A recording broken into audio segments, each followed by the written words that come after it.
ने ही वसुदेव जी को बुद्धि दी, उन्होंने उठाया, यमुना पार यशोदा जी को दे आए और वहाँ एक कन्या का जन्म हुआ था, उसको उठा करके ले आए। तो इन सब बातों को समझे बिना अगर देवकी वसुदेव का पुत्र जैसे आप लोगों के घर में बेटा बेटी होते हैं ऐसा आप मान लोगे तो फिर उनके लीला और उनके चरित्र पर भी अविश्वास होने लगेगा। ये बताना इसलिए समस्त शरीरों में एक ही आत्मा है, अर्थात देही कौन है? जिसकी देह है वो देही है। देहा अस्य अस्ति इति देही कस्य देहिना देह बदात्मनः अस्मिन् वर्तमाने देहे यथा एन प्रकारेण कौमारं कुमाराभावो बाल्यावस्था यौवनं यूनाभावः मध्यावस्था जरा वयोहानिः जीर्णावस्था इति एताः तिस्राः अवस्थाः अन्योन्य विलक्षणाः। ये सब अवस्थाएं एक दूसरे से एक दूसरी विलक्षण हैं, लेकिन इनमें विचरण करने वाला तत्व एक ही है, उसका कभी नाश नहीं होता। अर्जुन, उपाधियों के कारण देह देही को जान नहीं पाता है। उपाधियां प्रकाश्य हैं और आत्मा प्रकाशक है। तो देह में देही है, देह में देही रहता है। हमारे शरीर का संचालक कौन है? जो इस हमारी देह का सृजन करता है, जो पालन करता है, जो अखंड ब्रह्मांड नायक है, वही तो हमारी देह का संचालक है। राम के भक्त उनको श्री राम के नाम से जानते हैं, श्री कृष्ण के भक्त उनको गोविंद के नाम से जानते हैं, महादेव के भक्त उनको शंकर के नाम से जानते हैं। भले ही जिनका जो जगदम्बा के भक्त है, जगत जननी जगदम्बा ललिता महात्रिपुर सुंदरी के नाम से जानते हैं। जहाँ जिसका इष्ट देवता है वहाँ उसकी निष्ठा है, जहाँ उसकी निष्ठा है वहीं पर सिद्धि की प्राप्ति है। इसलिए हमारा ये जो देह है, इस देह का कोई ना कोई संचालक है। वो संचालक कौन है उसे जानना है। वो जो देह का संचालक है, देह का स्वामी है, उसका कभी नाश नहीं होता है, क्योंकि वो नित्य है। परमात्मा ने हजारों शरीर बनाए हैं, 84 लाख शरीर बनाए हैं। आप लोग सुनते रहते हैं, भागवत जी में भी, रामायण में भी, गरुड़ पुराण में भी, शिव पुराण में भी 84 लाख शरीर बनाए हैं। लेकिन मनुष्य का शरीर भगवान ने बहुत सुंदर बनाया है, बहुत सुंदर बनाया है। उसकी रचना कौशल का विशेष प्रयोग उन्होंने अपनी रचना में किया है, उनकी कुशलता है। तो उन्होंने विचार किया कि ये मनुष्य के शरीर में हम निवास करेंगे। मनोरमनीषा मनजो निवासा। हम मनुष्य के शरीर में एवं तो प्राणी मात्र में परमात्मा है, लेकिन मनुष्य की देह अच्छी पा करके उसमें निवास करने का विचार परमात्मा ने किया। तो आप देख लीजिए, आपका शरीर जो है, पहले सिद्धांत को समझ लीजिए। सिद्धांत यह है कि जो वस्तु कई पदार्थों से मिलकर के बनती है वो संघत होती है, परार्थ होती है, दूसरे के लिए होती है। इस इस पंक्ति को अच्छी तरह से समझ लेंगे तो आगे की बात जल्दी समझ में आ जाएगी। जो वस्तु कई पदार्थों से मिलकर के बनती है, कई सामग्रियों को मिलाकर के बनाई जाती है, वो दूसरे के लिए होती है, स्वयं के लिए नहीं होती। ये बात बैठ गई, समझने वालों की समझ में आ गई। आगे की बात सुने। उदाहरण के लिए आपने मकान बनाया, मकान 5 सामान से बना, उसमें 5 सामग्री है। लोहा है, सीमेंट है, पत्थर है, गिट्टी है और जो भी और दूसरे सामान रेता आदि है। तो 5 सामग्री से आपका मकान बना। ईंटा है, प्लास्टर किया, जुड़ाई की। मकान जो निर्मित हुआ, उस मकान से कोई सुख है क्या? मकान से मकान को कोई सुख है? नहीं है। मकान से मकान में रहने वाले को सुख है।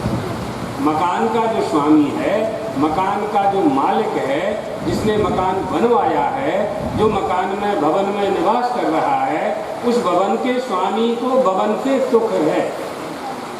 और सरल कर दें तो आप जिस पलंग पर सोते हैं, उस पलंग में 4 पाया होते हैं, एक पाटी होती है, ऊपर लकड़ी का पटिया होता है या प्लाईवुड होता है, उसके ऊपर गादला होता है, गद्दे पे चद्दर होता है, चद्दर पे तकिया होता है और आपका 100 किलो का शरीर उस पर सोता है।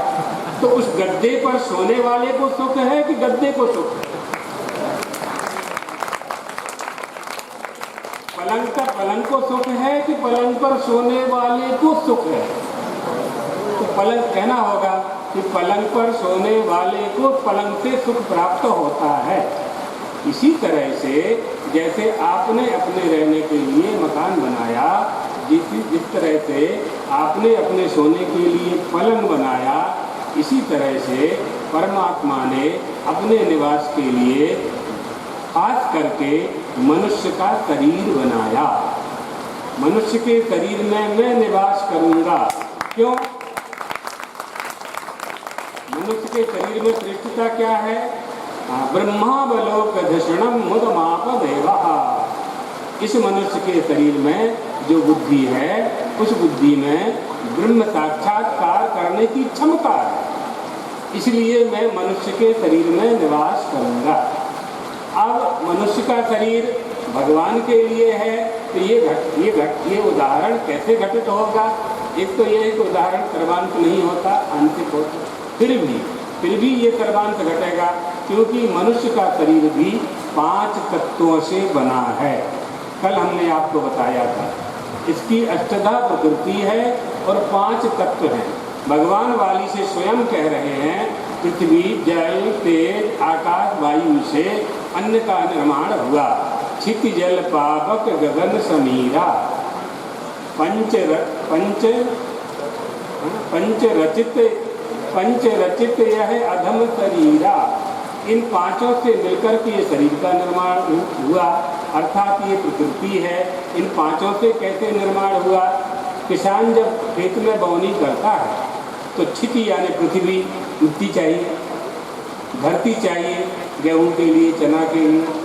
क्षिति जल चाहिए। अगर जमीन गीली है तो ही अंकुरोत्पादनी शक्ति उसको ऊपर उठाती है। जब अंकुरोत्पादनी शक्ति बीज को ऊपर फेंकती है तो वहाँ आर्द्रता होना जरूरी होता है, अन्यथा वो बीज अंकुर बनकर के ऊपर नहीं आता है। तो क्षिति और जल 2 हो गए। पावक यानी सूर्य का प्रकाश भी चाहिए। आप लोग जवारे बोते हो तो जवारे हो तो जाते हैं, लेकिन उनमें बाल नहीं लगती है और बहुत से जवारे पीले हो जाते हैं, क्योंकि सूर्य का प्रकाश नहीं पड़ता। क्षिति जल पावक। गगन माने आकाश। चने के दाने से दूसरे चने के झाड़ से दूसरे चने के झाड़ के बीच में जगह होनी चाहिए। अवकाश ही आकाश है। गेहूं पर गेहूं दो नहीं होगा, दोनों में 2-4 अंगुल का फर्क होना चाहिए, तब वो गेहूं के झाड़ अच्छी तरह से फलते हैं, पुष्पित होते हैं, बड़े होते हैं। तो आकाश भी चाहिए। तो क्षिति जल पावक गगन और समीर यानी वायु, हवा भी चाहिए। जब फसल को हवा लगती है तब फसल लहलहाती है, वो हवा उसका खाद है। आप लोग जो यूरिया डालते हैं वो तो खेत को खराब करते हैं, पेट भी खराब होता है, आपका पेट भी खराब होता है। फिर आप डॉक्टर के यहाँ जाते हैं, आप सोचते हैं कि यूरिया डालने से अधिक अनाज निकलेगा, तो 10 कुंटल की जगह 20 कुंटल निकलेगा 1 एकड़ में, तो 10 कुंटल ज़्यादा निकाला और फिर वो उसी गेहूं को खाया, पूरा परिवार बीमार पड़ा। तो 10 कुंटल की जो अधिक आवक हुई वो डॉक्टर को दे के आ गए, तो आपको क्या मिला? आपको क्या बचा? आपको तो कुछ मिला नहीं, मेहनत करना बेकार गया। देखने के लिए संतोष हुआ कि जिस 1 एकड़ में 10 कुंटल निकलता था, उसकी माटी को मार मार के, उसका शोषण करके, उसको चूस करके यूरिया के द्वारा आपने उसमें 20 कुंटल निकाल लिया। काम तो कुछ नहीं पड़ा आपके, तो वितरित हो गया, शरीर बिगड़ गया, कमजोरी आ गई, मोतियाबिंद आ गया, तमाम बीमारियां पेट की यूरिया के कारण हो रही हैं। तो क्षिति जल पावक गगन समीरा पंच रचित है। इन 5 तत्वों से बना हुआ गेहूं, चना और चावल, उसको आप लोगों ने खाया। जब गेहूं, चावल, चना आप लोगों ने खाया तो इसको कहते हैं पंचाग्नि विद्या। कि पंचाग्नि विद्या का उपदेश राजा प्रवाहन ने श्वेतकेतु नाम के ब्राह्मण बालक को किया था। इसको पंचाग्नि विद्या कहते हैं, इसकी आराधना होती है। तो उस गेहूं चावल को जब स्त्री ने खाया और पुरुष ने खाया तो रस बना, रक्त बना, मांस बना, मज्जा बनी, अस्थि बनी, शुक्र बना, मेद बना, इन सबका निर्माण हुआ। फिर आपने दोनों का, एक कन्या का और एक आपके बालक का विवाह कर दिया 18-20 साल में। दोनों का गृहस्थाश्रम का संयोग हुआ। रस रक्त से निर्मित जिन तत्वों से संतान पैदा होती है उन तत्वों को पाकर के स्त्री की देह ने बालक को और बालिका को जन्म दिया। तो आपके घर में जो बालक बालिका आंगन में आए वो अन्न का ही परिणाम है। तो 5 तत्वों से, ये तो पंचाग्नि विद्या का 3 दिन का प्रवचन है गुरु महाराज का, हमने सुना है। गुरु जी ने कलकत्ता में प्रवचन दिया था, उस समय केमिक स्ट्रीट में चातुर्मास था। तो वो पंच तत्वों से निर्मित आपका शरीर, ये बात हम क्यों बता रहे हैं? पहली लाइन याद करो, जो वस्तु, जो पदार्थ, जो चीज कई पदार्थों से मिलकर के निर्मित होती है वो परार्थ होती है, दूसरे के लिए होती है। हमारा आपका शरीर भी कई पदार्थों से मिलकर के बना है। पृथ्वी जल तेज आकाश वायु से निर्मित अन्न से बना है, तो ये भी दूसरे के लिए है। तो वो दूसरा कौन है? देहिनोऽस्मिन् यथा देहे कौमारं यौवनं जरा तथा देहांतर प्राप्तिर धीरस्तत्र न मुह्यति। देह और देही, देह में देही निवास करता है, जैसे भवन में भवन का मालिक निवास करता है, जैसे पलंग पर पलंग का मालिक विश्राम करता है, इसी तरह से परमात्मा इस देह में निवास करता है। बड़े बड़े विद्वान मोहित हो जाते हैं, ऐसी परमात्मा की माया है। मुह्यन्ति यत् सूरयः, मुह्यन्ति यत् सूरयः। हाँ, कहाँ का है ये? हाँ? भागवत जी का है। हाँ हाँ, ठीक। जन्माद्यस्य यतोऽन्वयादितरतश्चार्थेश्च विद्यस्वराट् तेने ब्रह्महृदाययादिकवये मुह्यन्ति यत् सूरयः तेजो वारिमृदां यथा विनिमयो यत्र त्रिसर्गो मृषा धाम्ना स्वेन सदा निरस्तकुहकं सत्यम परम धीमहि। इसका अर्थ करेंगे हम 2 तारीख। 2 तारीख से भागवत होने वाली है, तो उस समय इसका अर्थ बता देंगे। यहाँ इतना लेना है केवल, मुह्यन्ति यत् सूरयः। बड़े बड़े शूरवीर यानी विद्वान, बड़े बड़े विद्वान भी परमात्मा की इस माया से प्रभावित होकर के मोह को प्राप्त हो जाते हैं। आइए उसमें अब उपाधियों पर आ जाइए। उपाधियों के कारण, हाँ, भगवत्पाद आदि शंकर भाष्य करते हुए एक बात और कह रहे हैं जो समझने योग्य है कि तासाम प्रथम अवस्था नासे न नाता द्वितीय अवस्था उपजनने न उपजननम आत्मनः किंतर्हि अद्वितीयस्य एव द्वितीय तृतीय अवस्था प्राप्ति ही आत्मना दृष्टा। अर्थात आत्मा की उत्पत्ति नहीं होती, देह की उत्पत्ति होती है। देह का जन्म होता है और देह की मृत्यु हो जाती है। तो निर्विकार आत्मा को ही दूसरी तीसरी अवस्था की प्राप्ति हुई सी देखी जाती है। अवस्था में तो परिवर्तन होता है, लेकिन देही में यानी आत्मा में कोई परिवर्तन दिखाई नहीं पड़ता। इसलिए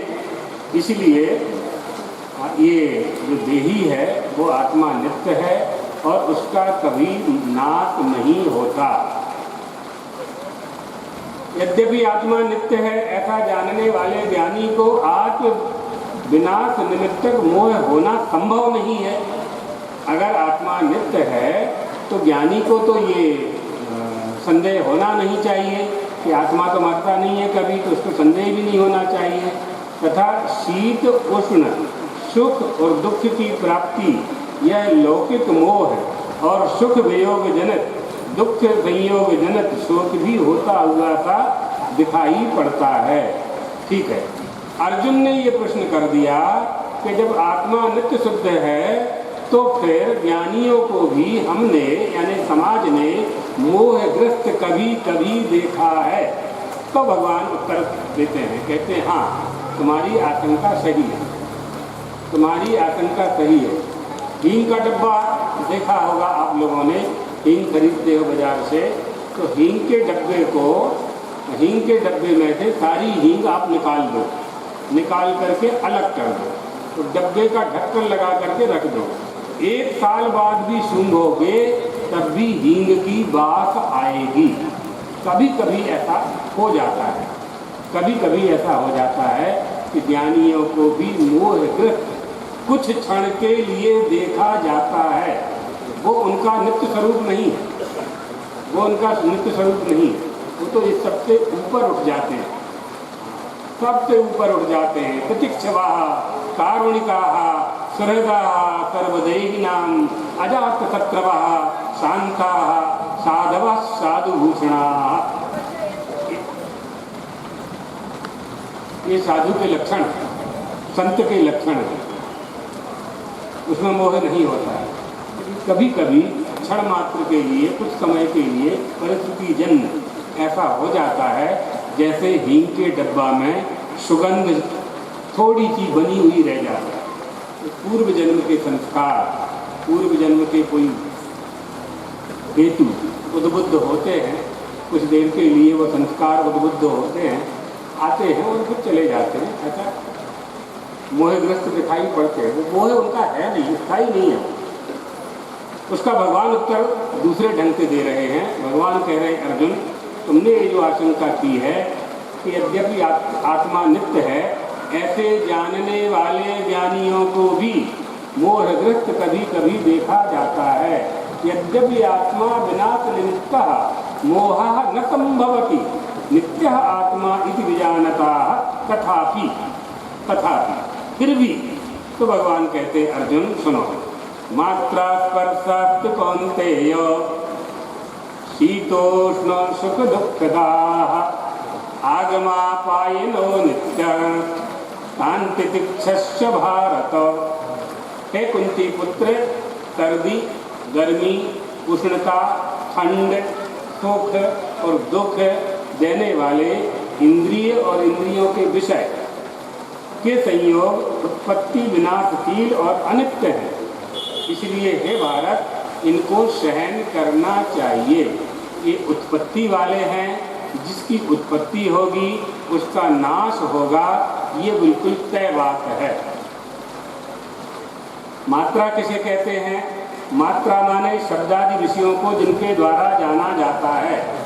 मात्रा अभिनीयते शब्दादया इति श्रोत्रादीनि इंद्रियाणि और मात्राणां स्पर्शाः शब्दादभिः संयोगाः ते शीतोष्ण सुख दुःखदा शीतम उष्णम सुखम दुःखं च प्रयच्छन्ति इति।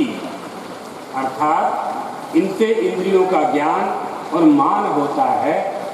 जिससे इंद्रियों का ज्ञान होता है और मान होता है, उनको मात्रा कहते हैं। स्पर्श विषयों से भिन्न भिन्न आकार वाले अंतःकरण के परिणाम को विषय कहते हैं। आगमापाई माने आने जाने वाले, उत्पत्ति विनाशशील हैं जो। अहम सुखी अहम दुखी, ये आपका क्या है? मैं सुखी हूँ, मैं दुखी हूँ, मैं रो रहा हूँ, मैं हंस रहा हूँ, है ना? ये सब जो है ये देह में होता है, शरीर में होता है, आत्मा में नहीं होता। कैसे? आप कौन हो? आप शरीर हो। आप अपने शरीर में ही द्वैत बुद्धि कर लेते हो। जैसे आपकी उंगली कट गई, तो व्यवहार में आप लोग करते हो सब, बस समझने की बात है। हम इसको समझा के पुनरावृत्ति करके कह रहे हैं और आप लोग ऐसा व्यवहार में करते हो। उंगली कट गई तो आप डॉक्टर के पास गए, आप डॉक्टर से कहते हैं कि डॉक्टर साहब मेरी उंगली कट गई है, इसको जोड़ दीजिए, फ्रैक्चर हो गया है, पट्टा बांध दीजिए, तो वो पट्टा लगा देता है डॉक्टर। आपने कहा क्या है, हमें इतना पकड़ना है बस, मेरी उंगली कट गई। आपने ही सिद्ध कर दिया कि आप अलग हो और उंगली अलग है, मैं अलग है और उंगली अलग है, आपने सिद्ध कर दिया। बहुत ज़्यादा वेद पुराण पढ़ने की कहाँ आवश्यकता है, इतना ही समझना है बस,